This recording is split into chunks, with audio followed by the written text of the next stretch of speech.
Bonjour à tous et à toutes. Alors, bienvenue dans ce matin, mais finalement qui n'est pas si glacial qu'on nous l'annonce. Alors, j'ai le plaisir aujourd'hui, pour cette masterclass des éditions verticales, d'accueillir Hélène Frédéric et Yves Pagès. Yves, bonjour à tous les deux. Bonjour. Donc, est arrivé hier, hein, à Montréal, donc il a eu un petit choc thermique. Et donc tous les deux, nous allons nous entretenir donc pendant cette heure avec d'abord Yves qui va nous parler de la maison et ensuite Hélène que les libraires et les bibliothécaires québécois connaissent. Donc qui a fait son livre Lézarde vient d'être est disponible en librairie. Donc on s'entretiendra, Hélène, après Yves, de ton livre.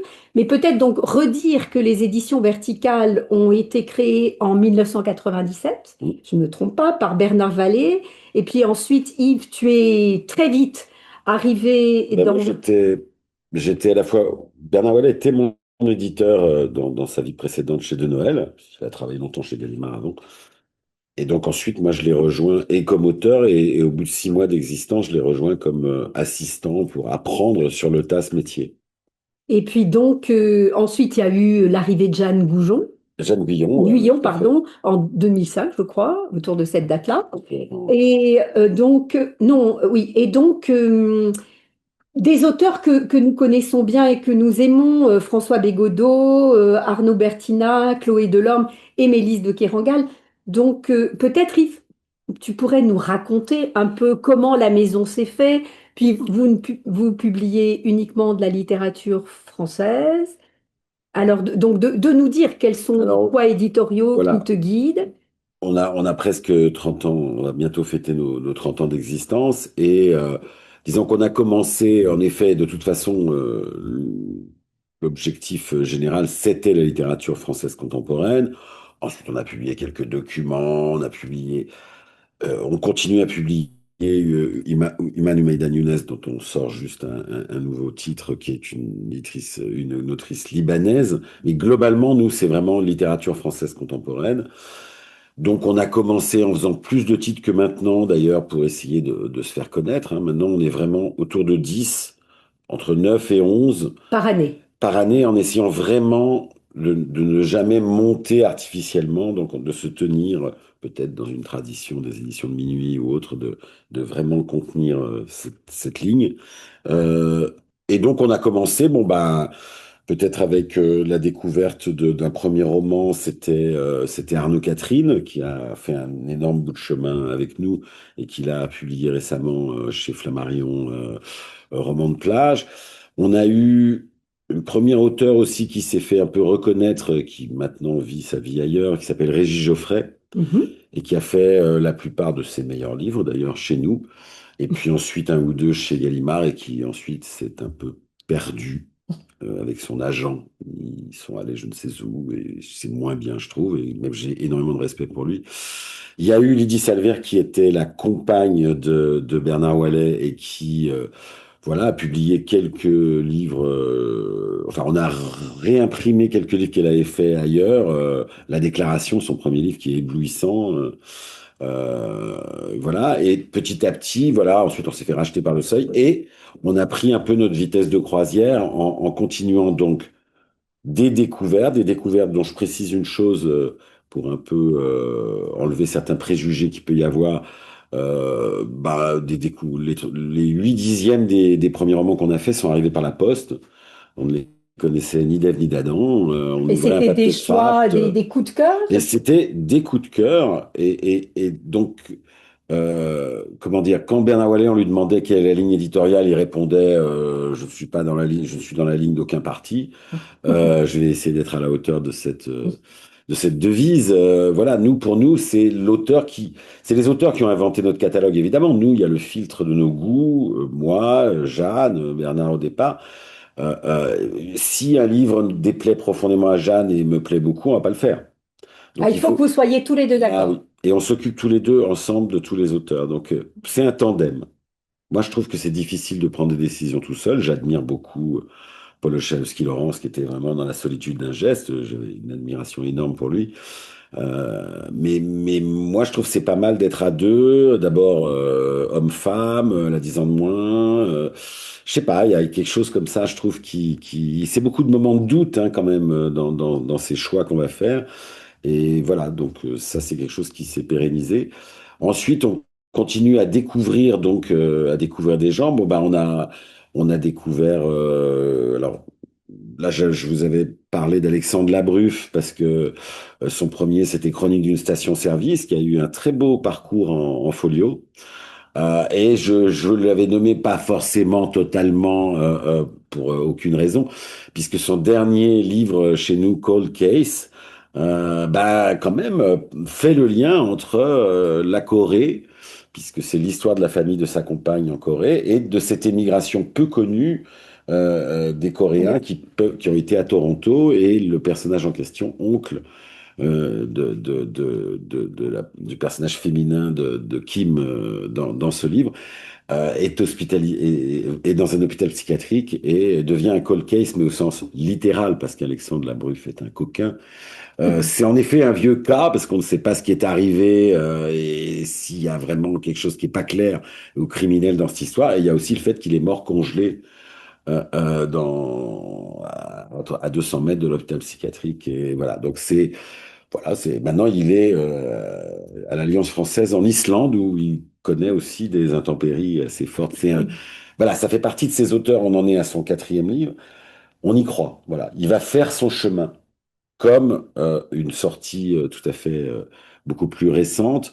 Guillaume Poix, dont on a déjà publié 3 livres, et là, Perpétuité a fait un très beau parcours. Là, il était sur la première liste du Goncourt. Il a fait une très belle tournée avec le Goncourt des lycéens et des détenus, et qui avait pris ce parti pris très original de parler de la prison, mais du point de vue des surveillants. Donc, on est pendant une nuit entière, unité de lieu, unité de temps, dans les coursives d'une prison avec euh, ces surveillants qui sont, comme il le fait comprendre dans le livre, il y a 2 types de captifs dans une prison. Il y a les détenus Et les et surveillants. les surveillants qui sont aussi captifs de cet ordre disciplinaire au bord de l'explosion. Donc voilà, bah, ça c'est aussi quelqu'un qu'on suit et qui prend son chemin, comme Hélène Frédéric, dont on parlera tout à l'heure. Donc il y a cette vertu d'accompagnement comme ça De vos de nos auteurs. découvertes. Alors, le Bégodeau, dont vous montriez l'image tout à l'heure, ben, on a publié son premier livre. C'est pas totalement par la poste, si on est honnête. C'était un auteur qui nous en avait parlé. Et là, c'est vraiment extrêmement drôle. On l'a mis tout de suite en lecture à une lectrice qu'on aimait beaucoup, qui est partie avec le manuscrit en Inde, parce que pendant une semaine, elle voulait enfin, elle partait 2 semaines en Inde, puis elle allait nous faire son rapport de lecture après. Bon, elle est restée 6 mois en Inde, donc c'était un peu Le le rapport de 4 mois. lecture a attendu. Et puis elle est revenue, elle a fait, c'est vraiment vachement bien. Donc là, on a vraiment eu peur. Je comprends pas comment c'est possible que Jouer juste, le premier livre de Bégodeau, n'ait pas été Puis accepté par ailleurs. quelqu'un d'autre. Je ne comprends pas. Et voilà, et on a commencé un long accompagnement avec François. Ce que je pourrais dire par rapport à François, parce que ça, c'est intéressant de le dire aux libraires, aux futurs ou aux déjà auteurs, enfin à toute la chaîne du livre, c'est que François, bon ben voilà, il a fait Jouer juste, ça a été vraiment remarqué. Le deuxième dans la diagonale, c'était plus dur. Et puis le troisième, tout d'un coup, une folie. Mais une folie qui est inimaginable. Après, des gens ont dit, ah bah oui, mais c'est trop facile, c'est sur l'école, le Oui. public, c'est beaucoup des enseignants à la retraite ou encore en fin de carrière. Donc c'est bon, vous l'avez ciblé. Non, mais ce qui est quand même délirant, parce que c'est pas tellement notre image de marque, là, nous, de faire des plans marketing pour choisir les livres. Mais ben, il y en a des dizaines de manuscrits sur l'école, etc. Mais enfin, celui-là, il avait quand même un protocole très particulier. Et puis, tout d'un coup, il a eu un grand succès déjà, plus un petit prix Télérama, machin, plus il est adapté au cinéma et ça devient une folie. Ah oui. Vraiment une folie. Mais après, qu'est-ce qui se passe? Ben après, c'est pas la dégringolade, mais après les grands prix, bah, c'est toujours, ça peut même Un apparaître moment comme de presque une doute chute pour. libre, Oui, un moment de hein. doute pour Donc l'auteur. voilà, et donc comme il écrit très régulièrement, voilà, il a eu des hauts et des bas. La blessure, la vraie, on est arrivé à retrouver quelque chose. Et ces derniers temps, franchement, les ventes étaient très insatisfaisantes. Et puis tout d'un coup, il fait L'amour. Et on en vend 80 000 en grand format dans une. Mais alors vraiment, la chose la mieux, il n'est sur aucune liste parce que c'est un personnage clivant, donc il est sur aucune liste de prix, sur rien.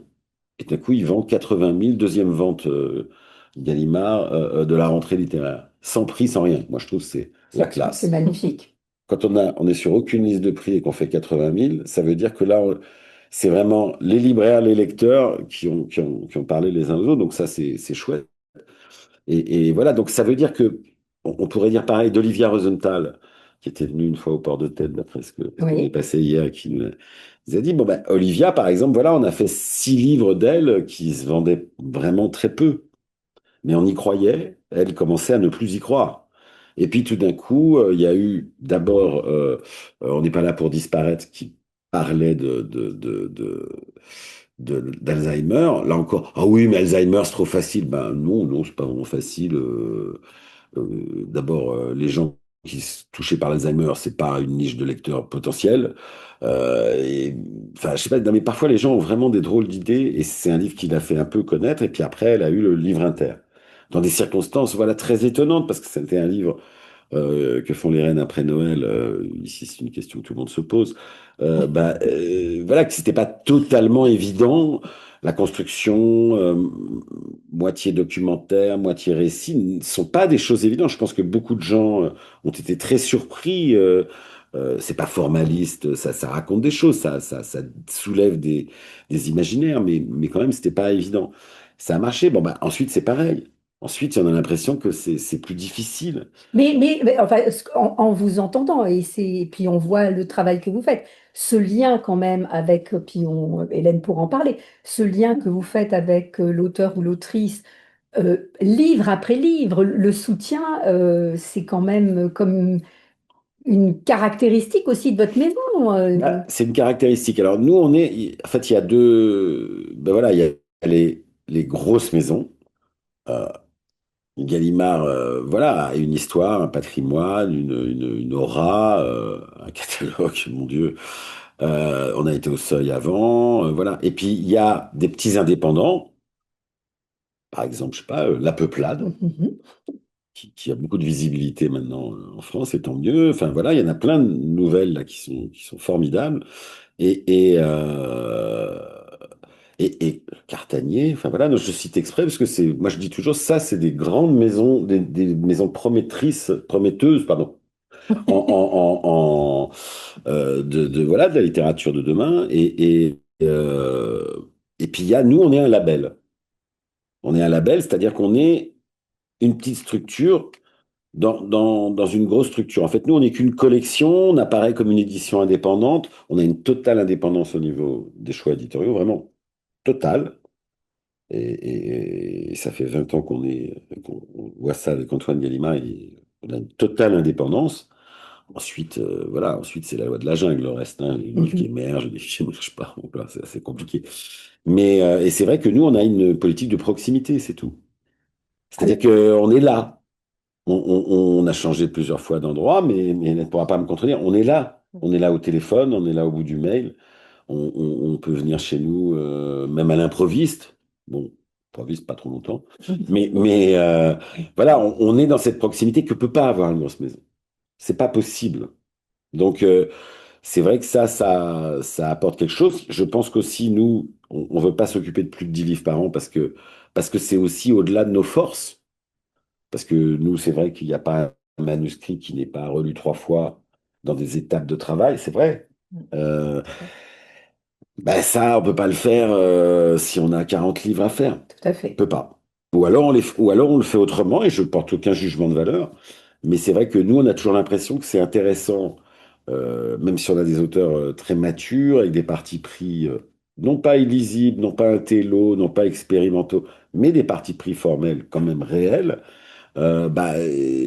Il faut les faire aller plus loin. C'est pas parce que c'est déjà très achevé ce qu'ils font. Euh, euh, mais quand, entre collègues, entre amis, entre lecteurs et auteurs, ça nous arrive souvent, on dit, ouais, il est bien ce livre-là, mais il est vraiment pas édité. Ça veut dire que bon, bah, c'est au dommage de l'autrice ou de l'auteur. C'est-à-dire, des choses, il y a besoin d'un regard extérieur. Nous, on est juste un regard tiers Et on voit des choses un auteur, il peut se relire, d'abord il se relise rarement, mais il peut se relire, mais il ne voit pas les mêmes choses que nous. Tout à fait. Donc nous, on soulève des questions et l'auteur invente des solutions. Et c'est une étape finale qui, en effet, n'a pas lieu partout. Alors, on parlait tout à l'heure de François Bégodeau avec l'amour, et là, on va mettre en marché très bientôt son nouveau roman. J'ai eu la chance de lire, qui est magnifique, C'est magnifique. Désertion. Ouais, c'est magnifique. Très, très beau livre. Peut-être, Yves, tu pourrais nous en dire quelques mots. Alors sur François, ben là, je crois que là, il est vraiment reparti sur sa veine vraiment romanesque depuis l'enlèvement, etc. Alors là, il nous a complètement surpris parce que pour la première fois, il sort de France. Il n'aime pas beaucoup ça. Il fait jamais la promo même de ses livres quand ils ont été traduits à l'étranger, tout ça. D'un coup, il sort, mais alors il sort radicalement, Oui. puisqu'il s'agit de deux post-adolescents après un parcours scolaire difficile, oui, un mal-d'être très différent chez ces deux frères. C'est une fratrie où ils sont pas du tout pareils, hein. L'un joue aux jeux vidéo, l'autre, enfin bon, l'autre a été fan de la Starac. Ils sont assez différents, mais il s'avère que ils tournent en rond. Ils tournent en rond, puis ils font un peu des conneries entre le shit et puis les petits larcins. Enfin, larcins pas Euh, sympathiques du tout, même, on va pas dévoiler. non. Mais voilà, donc centre un peu de redressement. Enfin bon, ça va pas, quoi. Ils sont dans cet état, moi qui me mets en tant que vieux père de famille, je vois très bien ce dont il est question, tous ces vingtenaires qui se cherchent et qui ont du mal à se trouver dans un monde pas fastoche. Et alors eux, ils sont dans cet endroit que décrit toujours Bégodeau, c'est-à-dire une petite ville de province, enfin là où il est né, en fait, plutôt dans l'ouest de la France. Et voilà, et donc ils vont à Raqqa, ils vont en Syrie. On va pas tellement en dire plus Non, non, on va pas en parce dire que mais plus. même il n'y a plus de suspense parce que tous les journalistes ont déjà expliqué exactement où ils s'étaient engagés, etc. Bon, mais voilà. Mais c'est pas tellement ça l'important. L'important, C'est la description de leur mal-être qui est ben, c'est puissante. absolument ça. Et c'est ce que là j'ai assisté déjà à deux, trois rencontres avec François. Ben, c'est la question. C'est un roman, il peut tourner autour d'une question qui est qu'est-ce qui fait cet engagement? En l'occurrence, il a choisi, parce que nos amis Kurdes, hein, les Kurdes, là, c'est un peuple sans terre dont il faudrait aussi s'occuper. Euh, il y a beaucoup de gens qui sont engagés pour eux en Syrie pour des raisons politiques. C'est pas le cas de ces deux héros. Il voulait pas ça. Il a rencontré des gens divers, mais il a rencontré une personne qui était vraiment allée sur ce genre de motif, comme ça, qui est un motif existentiel, comme il dit, opaque à lui-même. Il sait même pas exactement pourquoi il y va, en fait. Mhm. Il y va pour rompre, pour déserter. C'est là où le titre est assez génial, c'est qu'en fait, il veut déserter leur propre condition d'existence, voilà, qui est pénible, enfin, qui ressentent comme sans issue. Donc, il croit qu'il y a une issue là. Et puis ensuite, il va y avoir un passage en effet assez incroyable sur l'entraînement et sur sur ce que sont la lutte valeureuse, faut bien le dire, et trahie par tout l'Occident depuis une semaine des Kurdes en Syrie. Mais ils vont revenir. Voilà. Est-ce qu'ils seront changés? Est-ce qu'on saura plus pourquoi ils sont partis? C'est pour ça aussi que j'adore, parce que pour moi, un grand romancier, hein, et nous on ne fait pas que des romanciers, Maëlys c'est une romancière, Bégodeau c'est un romancier. Nous on aime bien des choses qui sont en marge de toute la narration, de tout ça. Mais là, moi ce que j'aime dans un romancier, moi j'aime pas la littérature à message, et c'est vraiment de la littérature à s'interroger et à chercher désespérément une réponse à des questions, et le seul intérêt étant les questions évidemment. Alors peut-être tu viens de prononcer son prénom. On pourrait parler de Mélisse de Carangal Ouais. dans la place qu'elle occupe dans votre catalogue. Alors Maëlys, Maëlys, c'est une très belle histoire parce que Maëlys, c'est Bernard Ouellet, le fondateur, elle a travaillé un peu, c'est assez marrant, elle a travaillé un peu au guide chez Gallimard dans une vie très antérieure. Et en fait, elle n'est pas arrivée par la poste parce qu'en fait, c'était voilà des gens qui avaient bossé avec elle au guide, et comme Bernard avait travaillé chez Gallimard, voilà, il a entendu parler d'elle, il a pris. Et il a eu du nez. Moi, je suis pas du tout un éditeur à nez. Enfin même. Ou alors, il faudrait que j'ai un nouveau-né. Bon, voilà, j'arrête de faire le Bobby Lapointe. Et en fait, il a senti que Maëlys, étant donné son intelligence, et que son premier manuscrit était pas mal, mais je pourrais dire ça, elle serait là, je pourrais le dire devant elle, hein, il y Mhm. a pas de... Et qu'il y avait quelque chose où elle était encore un tout petit peu engoncée dans des choses, mais ça allait venir. Moi, je suis pas trop capable de faire ça, moi, un pari de ce type. Moi, il faut que... Et là, c'est ce qui s'est passé avec Maëlys, c'est incroyable. C'est-à-dire que dès le petit recueil de nouvelles, Ni fleur ni couronne, sa syntaxe a commencé à s'affermir. Puis dans Corniche Kennedy, petit à petit, ça a commencé à se faire. Je peux faire une anecdote de 10 secondes sur Corniche Kennedy. Nous, dans le premier état du manuscrit, on lui dit, mais Maëlys, c'est super, mais en fait, tu sais, la personnage, la jeune bourgeoise qui regarde les plongeurs, là, enfin, si tu veux, elle apparaît avec son prénom et l'identification des gens à la page 60, mais avant, tu ne parles que de la topographie. On sait que c'est ton personnage principal, mais enfin là, c'est quand même un peu trop. Et bon, elle a retravaillé les choses dans ce sens-là avec son talent. Mais c'est ça le truc, c'est elle est, voilà, elle a un œil non pas seulement cinématographique, moi je dirais un peu chamanique, comme ça, elle est dans les éléments. Et puis ça peut être les migrations du cœur avec réparer les vivants, mais en fait, c'est vraiment les migrations du cœur. Alors, il y a des personnages, c'est peut-être le plus romanesque, mais quand même, elle est barrée, quoi. Mhm. Et elle a la syntaxe qui va avec. Et bah, deux, trois choses sur les derniers que je pourrais dire. Nous, ça a été un pari qui était vraiment extrêmement chouette avec Canoë, parce qu'en fait, c'est un recueil de nouvelles avec à l'intérieur une novella un peu plus grosse, plus importante. Et bon, les recueils de nouvelles en France, je sais pas ici, mais alors c'est C'est banni. pareil. C'est banni, c'est pourtant les trois quarts de la littérature anglo-saxonne, Mhm. hispanique, mais ici, c'est pas bien. Je comprends pas pourquoi, ça s'adapterait d'ailleurs très bien au mode de vie des gens. Enfin, c'est incompréhensible, c'est un peu un mystère, enfin, qui s'expliquerait par la victoire arrogante et insupportable du roman au 19e siècle en France. Je pense que ça a joué un rôle comme ça, et la poésie s'étant effondrée depuis, en France et pas ici, je crois. Ben voilà, donc on a fait ce recueil, elle l'a fait avec, on l'a poussé à le faire, hein, enfin, et elle l'a très bien vendu. Et donc ça a été, là, il y avait ça, et je crois que Sylvain Prudhomme aussi a fait Mhm. un recueil de nouvelles qui s'est bien vendu. Ben, ça fait plaisir, on se dit, voilà, arrêtons les prophéties de malheur, de toujours dire, ah, mais ça n'a Les pas nouvelles, ça marché. marche Ben pas. voilà, ben, et puis après on oublie quand il y en a qui marchent. Ben si, ça marche en fait. Si. Alors, on avait trouvé un stratagème assez ridicule. C'est un roman en pièces détachées. Je ne sais pas si je suis l'auteur de cette phrase. C'est pas, c'est vrai, mais c'est vrai de tous les bons recueils de nouvelles. Alors on pourrait dire c'est un nouveau genre littéraire, c'est roman en pièces détachées. Donc On va garder ça, avis, c'est pas mal. ah, je crois que c'est un. Voilà, nous on peut pas faire de bandeau parce que vous avez vu que notre charte graphique, on Ben peut pas oui, faire de c'est. bandeau malheureusement. Et puis jour de ressac où en fait les gens sont et ça j'adore, c'est quand même le mystère de la littérature ça. Jour de ressac, ah, il est super, ah, j'aime bien. Ou alors des gens qui ont dit j'aime un peu moins que le précédent, ou des gens, ah, mais j'adore, c'est mieux, mais elle a franchi une étape. Et personne n'arrivant à mettre le mot dessus, ben, elle est passée au jeu. Mhm. Mais il y a des gens, quand je leur dis, ils font, ah, mais oui, c'est vrai, elle est passée au jeu. Mais en fait, c'est une enfin, c'est énorme pour un écrivain. De, Maëlys, elle est dans un rapport à la description lyrique et très organique, chamanique, etc., avec les éléments. Bah, ça, c'est au il, au elle. Et quand on passe au jeu, bah, il en faut un peu moins dedans, parce que le jeu, Mhm. sinon, ça paraît complètement bizarre. Voilà. Donc, et elle est arrivée à faire cette petite révolution intérieure.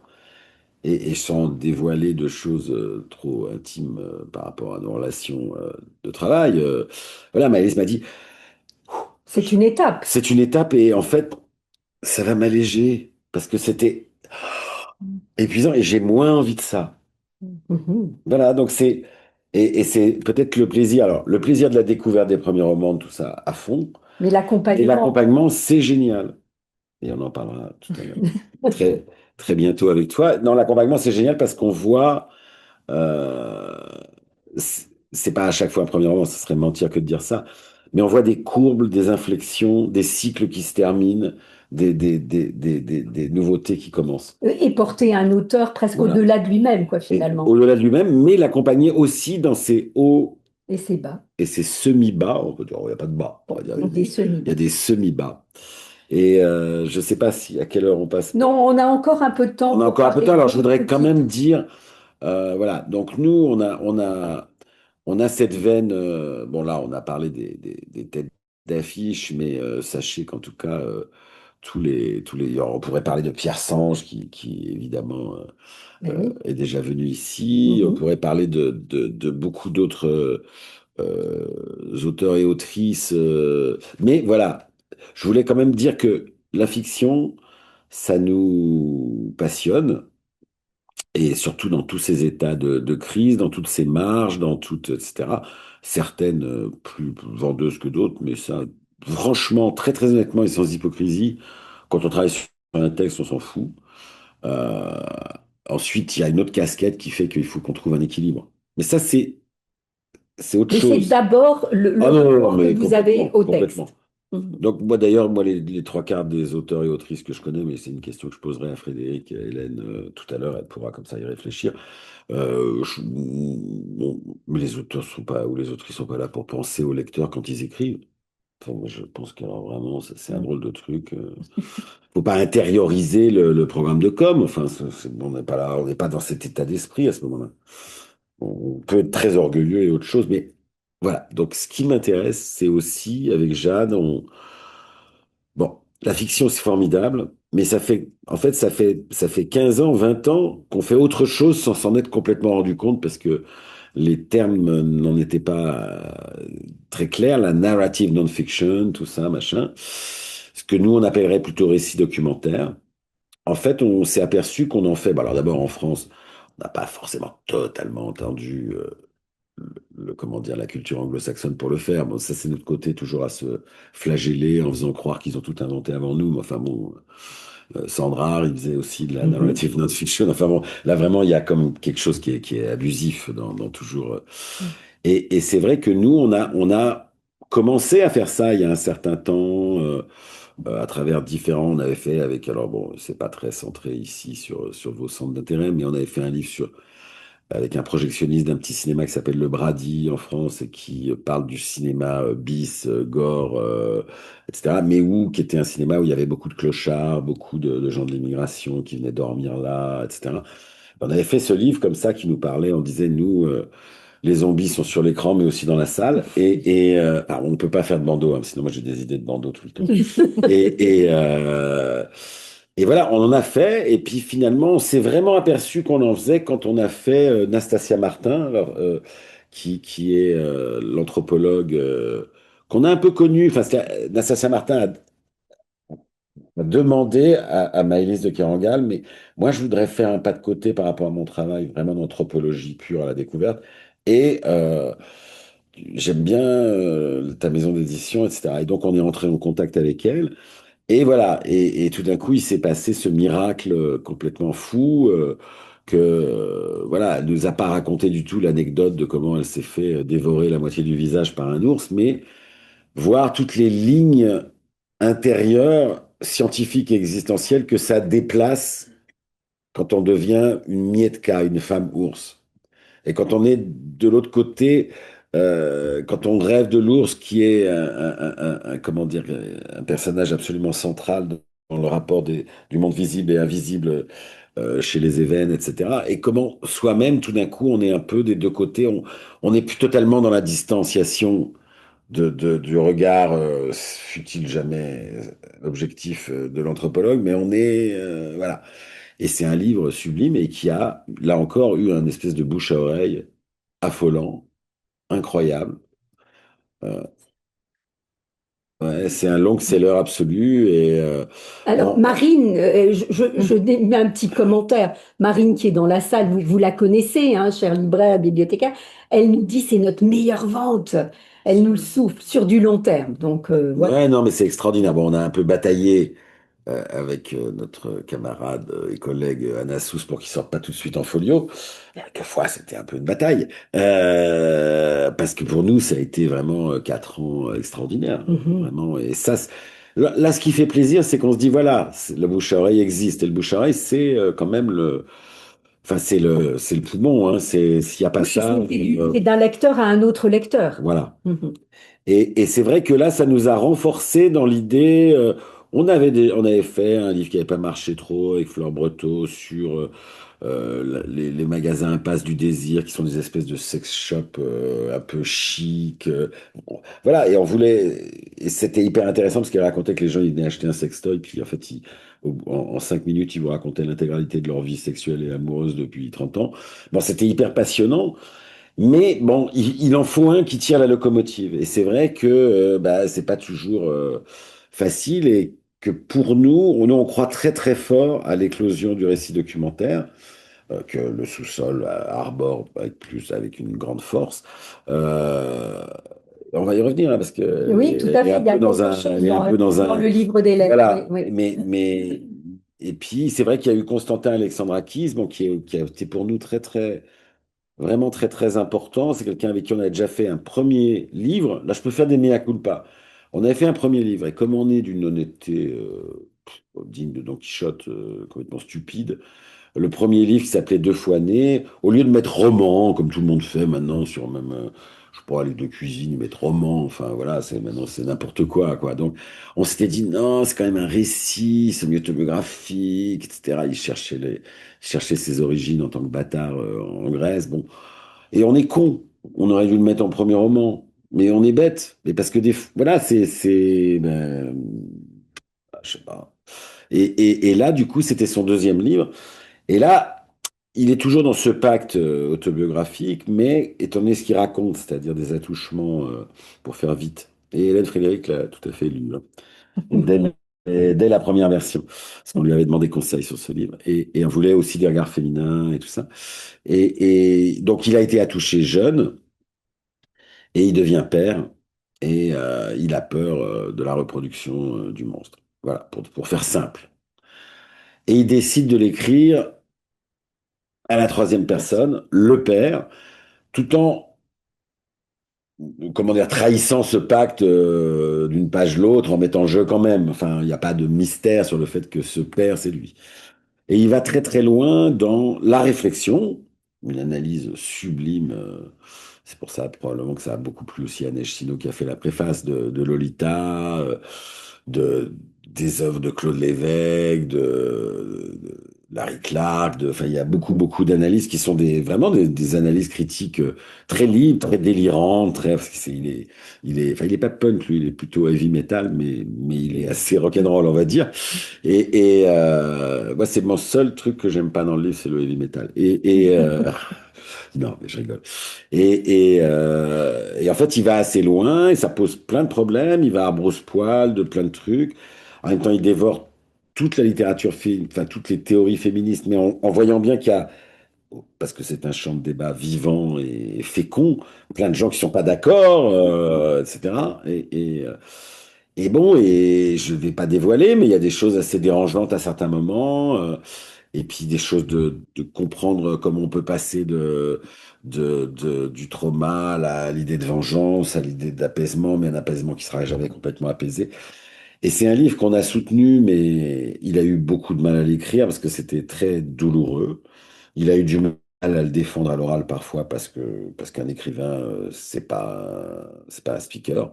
Il n'est pas là pour lire le prompteur en pitchant son livre. Lui, il n'y arrive pas trop.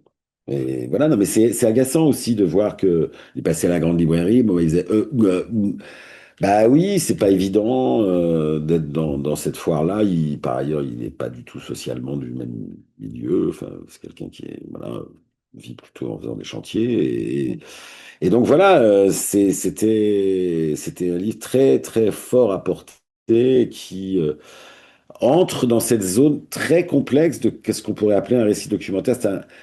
Pour moi, ce qui est assez important, parce que par ailleurs j'écris, etc., et moi je suis passé du côté des essais, c'est-à-dire qu'il y ait de la pensée et du récit euh, et du témoignage et que tout ça, et qu'on entre dans quelque chose qui soit, comment dire, euh, inqualifiable. Mhm. Inclassable, mais moi je dirais plutôt inqualifiable. Voilà, parce que ce livre-là, il est inqualifiable. Mais Vraiment, il est incroyable, ce livre. c'est intéressant pour des libraires et puis même nous, on fait toujours romans, essais, témoignages. Donc c'est de se dire que je trouve que de plus en Ah plus quand ben, même, il y a des livres qui ne rentrent pas dans ces cases-là. moi, je dirais que c'est un appel à toutes les libraires francophones du monde que je fais en direct et en visio. Faites une table. Alors, d'abord, il faut faire une table inactualité. Ah Les oui. vrais bons livres que vous adorez, ils sont souvent là aussi. Et puis, une table. Il pourrait y avoir du roman graphique, il pourrait y avoir plein de choses, des essais, mais qui sont dans l'écriture importent tellement que ça devient autre chose, et avec un investissement du jeu. Enfin, et il pourrait y avoir justement un endroit Les inclassables. où se réunissent un certain nombre de choses et qui résolveraient un des drames, nous en tout cas qu'on vit en France, c'est que les jeunes, on va dire les jeunes de moins de 35 ans, ils croient plus que la fiction fait changer leur vie ou le monde. Ils n'y croient plus. Moi, j'y ai cru, hein. Je lisais Manifeste du surréalisme, je croyais que, pouf, le monde, là, ça allait, wow, il allait s'en prendre une claque, hein. C'est un peu fini, mais on peut le comprendre. C'est pas parce que les jeunes sont analphabètes et stupides, c'est parce que, bah, voilà, c'est peut-être, et que dans la non-fiction, dans les essais critiques, parfois pour le même prix d'un livre, ils vont aller là en se disant ça bougera peut-être le monde, ça me permettra de le comprendre, ça me permettra de faire bouger des choses. Et dans ma vie, pour toutes les choses qui peuvent être aussi sur voilà, les distinctions de genre, les identités, voilà. Et je dirais, il y a un endroit où j'aimerais bien que tout ça converge. Appel mondial. Alors, Yves, tu es venu accompagner ou Hélène t'a Oh, non, non, accompagné, c'est plutôt. je suis venu Donc, accompagner Hélène. Hélène Frédéric est au Québec là pour cette semaine pour je ne sais pas s'il faut soutenir, pour parler de ton livre. Donc tu vas être à Québec Demain, demain, ce soir. ce Bah, ce soir, soir, oui. ce soir, et puis il y a retour à Montréal pour ton livre. Donc nous venons de mettre en marché les arts. Ce serait bien que tu nous racontes comment Hélène Frédéric est arrivée dans votre catalogue. Hmm. Ah, ah, et elle va être là pour vérifier si ce que tu dis complété. Ben, au début était le verbe et Hélène est apparue. Bon, c'est des réminiscences bibliques. Non, Hélène n'est pas arrivée par la poste, on en parlait ce matin, c'est son grand désespoir. Non, mais elle est arrivée comme certains auteurs, je dirais comme Bégodeau tout à l'heure, c'est-à-dire par des gens, des auteurs qui connaissaient Le que. bouche à oreille entre Voilà, autres. il y a un bouche à oreille, mais qui est via auteur. Mhm. Donc ça, c'est pas souvent, mais ça arrive. C'est pas souvent. Et, euh, et comme je lui ai redit hier ou ce matin, étant donné l'originalité de la poupée Kokoschka, de toute façon, je n'ai aucun doute sur. Chez nous, il y a non sec, bof, à entrevoir, vraiment pas mal. C'est les 4 tas, on reçoit une dizaine de jours par jour de manuscrits, hein. Donc, c'est les tas qui sont dispatchés et par l'apprenti qui est avec nous, et nous, etc. Donc là, elle aurait été tout de suite dans le bon tas. Ensuite, pour le reste, je peux pas dire. Mais elle aurait été tout de suite dans le bon tas. Ça, c'est une évidence. Alors, c'était extrêmement original parce qu'en fait, ça pourrait ressembler, son premier roman, à un roman historique, hein, puisque, et lié aussi à l'histoire de l'esthétique, hein, puisqu'il est question de tout un milieu voilà, entre la peinture, les costumes, les théâtres, enfin bon, plein de choses, et très ancré aussi dans un moment historique voilà, assez crucial. Euh, en Europe dans les années donc 19. 1918, 18, 19, hein, donc on est pendant le conflit et tout ça. Révolution spartakiste. Et le début de la révolution spartakienne, enfin le début et la fin, parce que Oui. c'est la révolution, ça va vite. Ouais. Et en fait, en même temps, il y avait des descriptions de tableaux, il y avait ce truc épistolaire, mais pas dans le faux roman épistolaire, pas il y avait des choses qui avaient déjà une grâce dans la prose poétique et qui, comment dire, la voix contemporaine de quelqu'un qui écrit ça était déjà dedans. Elle n'était pas captée et fossilisée dans je vais reconstituer. évacuer, comment les gens se parlaient Mhm. exactement à cette époque-là. C'est-à-dire qu'on sentait déjà des sensibilités qui peuvent nous parler là, aujourd'hui. Moi, j'ai rien contre les romans historiques, mais enfin, des fois, c'est un peu, voilà. Mhm. Et donc, elle échappait complètement à ça. Et c'est là où c'est complètement dingue. C'est-à-dire, le roman d'après, mais ça n'a rien à voir. C'est vrai. Mhm. C'est vrai. Oui, c'est complètement différent. Pour et contraire, oui. Et puis ensuite, euh, euh, ensuite, ça s'ancre quand même beaucoup plus précisément dans une matrice de souvenirs d'adolescence. Mhm. Donc on rentre, pour moi, hein, c'est vraiment le troisième, pour moi, c'est un film, je Mhm. vois le, Mhm. je vois vraiment des films américains sur, voilà, avec peut-être James Dean, la course finale. Enfin, moi, je me raconte une imagerie nord-américaine, je dirais au sens large, Mhm. très très belle sur voilà, l'espèce de désespoir adolescent de fin de bac, là, de ce truc. Qu'est-ce qu'on fait? Mhm. On a envie de tout vivre, on a envie de faire la fête, et puis ça va se terminer assez tragiquement, etc. Enfin voilà. Et puis là, Lézard. elle nous parlait d'un projet comme ça, un Mhm. peu. J'avoue qu'on se demandait un peu de quoi elle nous parlait. Je vais faire un truc sur des correcteurs, tout ça. Ah bon, pourquoi pas? Mais honnêtement, on peut se dire, c'est un peu bizarre. On peut se dire ça, hein, c'est vrai. Hein, moi, j'ai pas de. A priori, on n'avait pas forcément vocation à faire un livre témoignage enquête sur le milieu des correcteurs. Tu vois ce que je veux dire? Et c'est là où, quand même, il y a quelque chose qui est assez incroyable, c'est que elle nous envoie le premier manuscrit. Bon, on a dit des choses. Faut pas revenir, c'est secret, tout ça. Attention. Non, non, c'est secret. Mais voilà, et tout d'un coup, elle nous offre un livre qui est en effet rentre dans la galaxie, à mon avis, de ce que moi j'entrevois, et j'aime pareil, comme des récits documentaires. C'est-à-dire, il y a du récit, il y a du personnel, nom de Dieu, Et mais il y on a a tout aussi, un on métier. apprend un Ne serait-ce que métier, le vocabulaire. on apprend ses racines d'une sensibilité Mhm. politique anarchisante. Enfin, on apprend plein de choses. On apprend aussi sur le métier du père. On apprend plein de choses. C'est un livre qui est aussi sur moi quelque chose, c'est un sujet qui me bouleverse, qui est l'autodidaxie. Bon, ça fait un peu pédant de dire ça, mais enfin, la question des autodidactes et des savoir-faire autodidactes et des destins qui en émergent. Moi, ça me touche, je trouve ça très important. Et, et tout d'un coup, c'est un livre totalement inclassable. Alors, Hélène, si tu nous parlais de ce livre Lézarde, Alors, par où tu ouais, par commencerais? où C'est commencer? compliqué là, hein. C'est-à-dire, non, c'est vrai que j'avais du mal quand j'en parlais, quand le travail était en cours, c'était pas évident de résumer parce que c'était un livre qui faisait, comment dire, qui rassemblait beaucoup de choses, enfin qui voulait rassembler beaucoup de choses, donc des éléments autobiographiques, mais le point de départ, c'était par ma pratique du métier de correcteur, j'ai appris des liens historiquement forts en France entre les milieux anarchistes et le métier de correcteur. Ça m'a semblé paradoxal au début et j'ai fait des petites recherches, j'ai essayé de comprendre d'où ça venait, ce rapprochement, et j'ai vu que bon, c'était pour des raisons syndicales, voilà. Mais surtout, j'ai rencontré des personnages, des femmes, entre autres, des personnages, des femmes marginales, mais extrêmement cultivées, extrêmement indépendantes, enfin des personnages qui m'ont fascinée.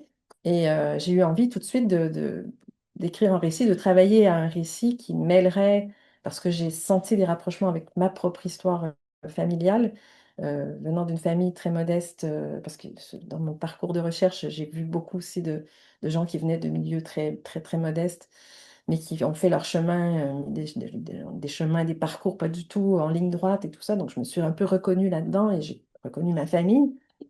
Et tout de suite, j'ai eu envie déjà de garder quelque chose, parce que c'est un métier qu'on dit en voie de disparition. On dit en voie de disparition depuis très longtemps, métier de correcteur. Mais j'ai eu envie d'essayer d'en garder quelque chose, enfin, oui, d'en sauver des bribes, par exemple, comme on parlait de vocabulaire, d'argot, des typographes. Tout de suite, en commençant dans le métier, dans la presse, j'ai entendu des mots que je ne connaissais pas et ça j'ai trouvé ça très beau qu'il y ait cette petite trace d'histoire du métier. Et j'ai voulu aussi en faire quelque chose. Donc, tout de suite, j'ai imaginé un récit. Bon, ça, c'est la forme du fragment, parce que le livre est écrit par fragment. Ça s'est un peu imposé aussi parce que faisant ce métier, j'ai peu de temps. Donc, avant d'aller au travail, je travaillais à un fragment. Et puis, enfin, c'était plus facile pour moi de travailler comme ça, alors que les autres livres, je les ai écrits tout à fait autrement. Et voilà, et j'ai essayé, enfin, mon but, c'était de tisser une sorte de, j'ai le mot courte pointe, c'est pas ça, mais essayé de tisser un récit, mais à partir de tous ces fils-là, en fait, le fil autobiographique. Et puis finalement, ça donne une sorte d'autoportrait, mais après, avec Yves et Jeanne, on a travaillé parce que j'étais tellement fascinée par ces figures dont j'ai parlé, entre autres Mépicré, Irette Maître-Jean, il y a d'autres personnages aussi masculins, que j'ai eu tendance parfois à m'effacer parce que Hum. je me suis un peu perdue dans des recherches, c'était tellement Mais ça, c'est intéressant. passionnant, hein, Mais, ce volet historique, mais effectivement. on a travaillé ensemble à équilibrer tout Oui, ça. c'est simplement à aller plus loin dans ton système d'alternance Mm. de Mhm. fragments. Parce qu'à un moment donné, en effet, il y avait une force qui aimantait et qui faisait bloc à l'intérieur. T'as résolu le problème comme par enchantement. En tout cas, j'ai essayé voilà, de construire un récit qui mêlait un peu tout ça. Et aussi, mon père ayant pratiqué un métier en voie de disparition, je me suis dit, tiens, il y a un truc, c'est une tendance. Voilà, Électromécanicien. oui, électromécanicien. Et j'ai travaillé avec lui tous les étés de mon adolescence. C'est quelque chose d'assez singulier finalement. Peu d'adolescents ou de jeunes autour de moi faisaient la même chose. Enfin, et j'ai rencontré peu de gens qui ont vécu cette expérience. Et il y avait du bon et du moins bon là-dedans. Enfin, j'avais très très hâte de voir la rentrée arriver parce que quand même, je préférais être à l'école, mais j'ai vécu des choses très belles avec mon père et j'ai voulu en faire un matériau littéraire. Enfin, il y avait ce postulat aussi au départ où je me suis dit, en fait, euh, enfin,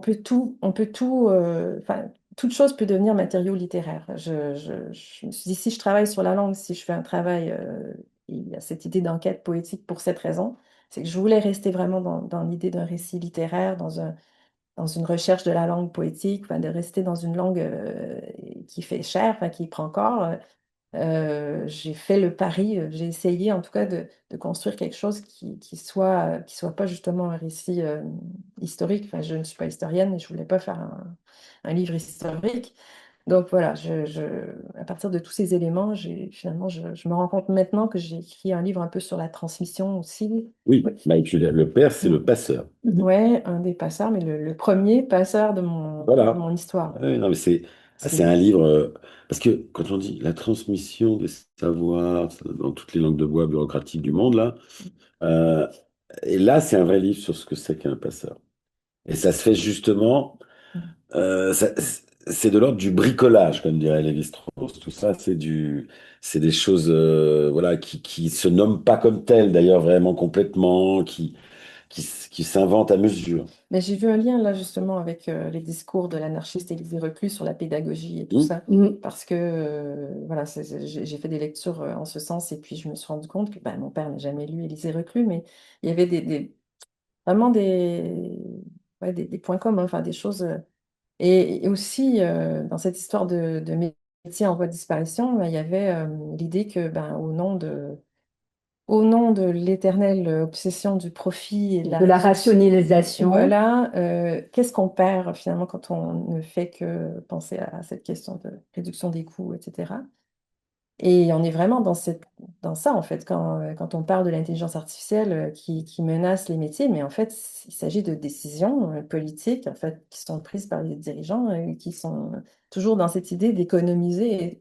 Et ça a un coût énorme, un coût humain énorme. Et il y avait une volonté aussi, pas directement, mais indirectement, d'aborder ça, en fait. Bien sûr. Et là encore, il y avait un lien entre mon père, le métier qu'il a pratiqué, et ce qui se passe aujourd'hui dans la correction.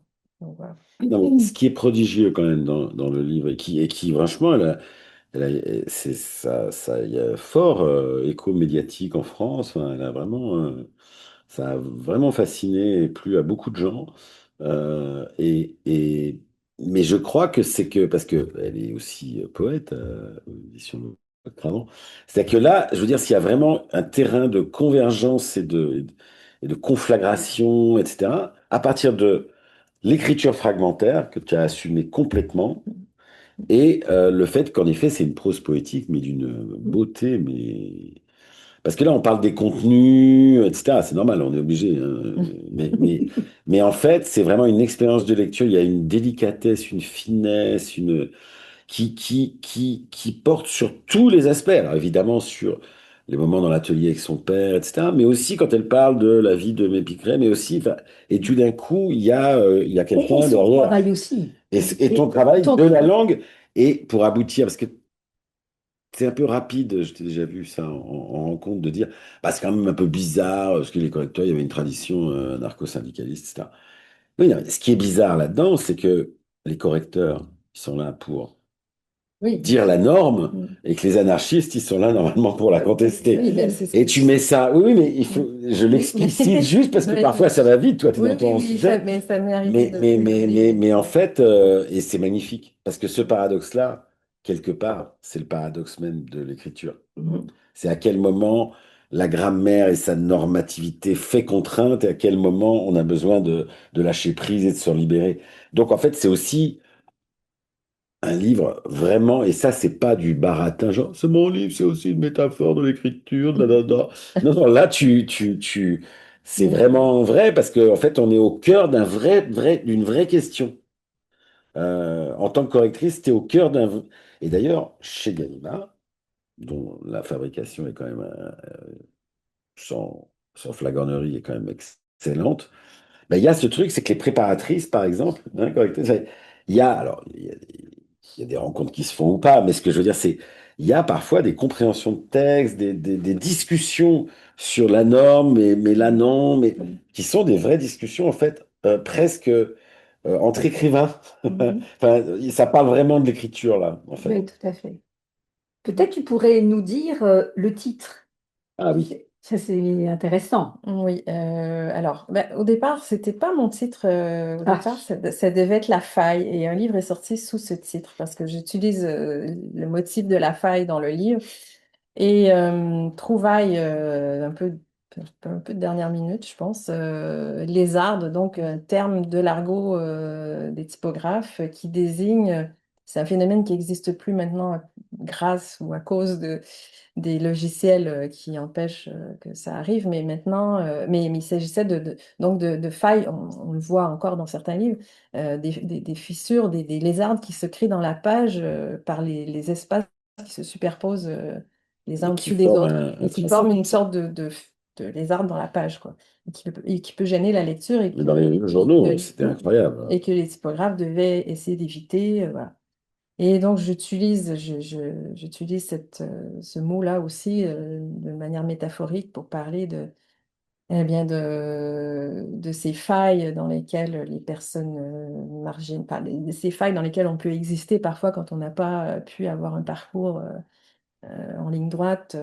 Voilà, je l'utilise voilà, comme un leitmotiv presque dans le Oui, livre, c'est un leitmotiv, oui. mais donc au départ, il y a aussi ce jeu avec l'argot, ces petits mots d'argot que j'ai voulu semer dans le livre.